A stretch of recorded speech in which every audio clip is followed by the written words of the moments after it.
Welcome back, Class 8 students, to St.Georgia Gold School.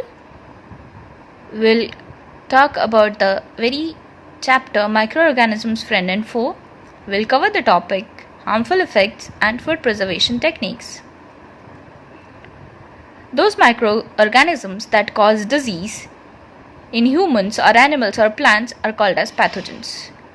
These pathogens get transferred from an infected individual to a healthy individual via food and water, air particles, vectors, and direct contact.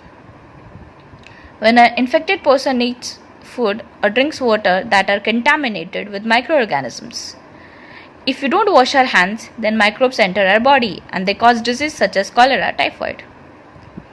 The liquid droplets, as you can see in this image, are spread in the air when an infected person coughs or sneezes. If this is in contact with a healthy person, the healthy person also acquires this disease. Some diseases such as malaria are not caused by organisms such as mosquitoes. These mosquitoes are the carriers of the microbes. A direct contact. Here you can see in this image ringworm. It is a skin infection. If this infection is present in an individual person and that infected person comes in contact with other people directly in this manner, then the disease gets transferred. Now, diseases in humans. There are several diseases such as tuberculosis, measles, chickenpox that are caused by bacteria, virus or protozoa and are transferred from infected person to a healthy person by air, water, food, etc. Now, how can you prevent airborne diseases? You can prevent airborne diseases by keeping the person in isolation or keeping the personal belongings of the patient away. Vaccination can also be given. For preventing waterborne diseases, we need to maintain personal hygiene and good sanitary habits. We need to consume properly cooked foods. Use of mosquito net and repellents prevents diseases such as malaria. Then, what are vaccines? Now, vaccines are given to people to prevent diseases. Vaccines are prepared and given to individual organisms. These are the weakened forms of viruses that are introduced into the body. The WBCs of the blood learn about the microorganisms. So when in real time these microorganisms enter the body, the vaccines that have been given act as reminders to the blood and blood fights the microorganisms.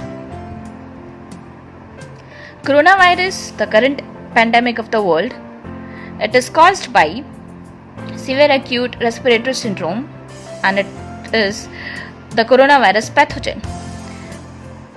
It is transferred from one person to the other by cough and sneeze and also when the infected person touches or things. High fever, headache are the symptoms. Now, this is caused by microorganisms in other living beings.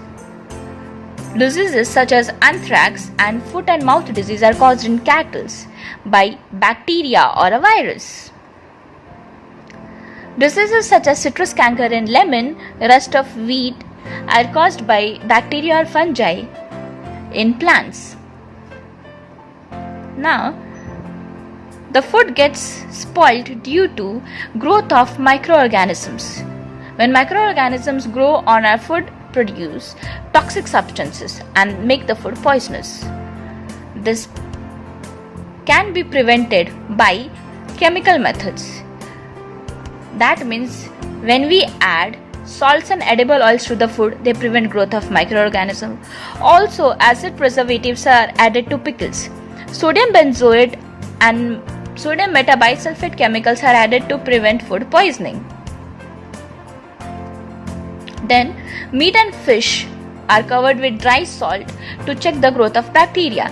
Salting is also used to preserve amla, raw mangoes, etc. Now, preservation by sugar. Sugar is used to preserve jams, jellies, and squashes. Oil and vinegar are used to prevent spoiling of pickles, vegetables, fruits, fish, etc. Now, if you boil any substance at a high temperature that kills microorganisms and prevents their growth. We can also preserve food by storing the food in the refrigerator. Low temperature doesn't allow any microbial growth. Canning, that means dry fruits and other vegetables are put in airtight sealed packets to prevent them from attack of microorganisms. Thank you.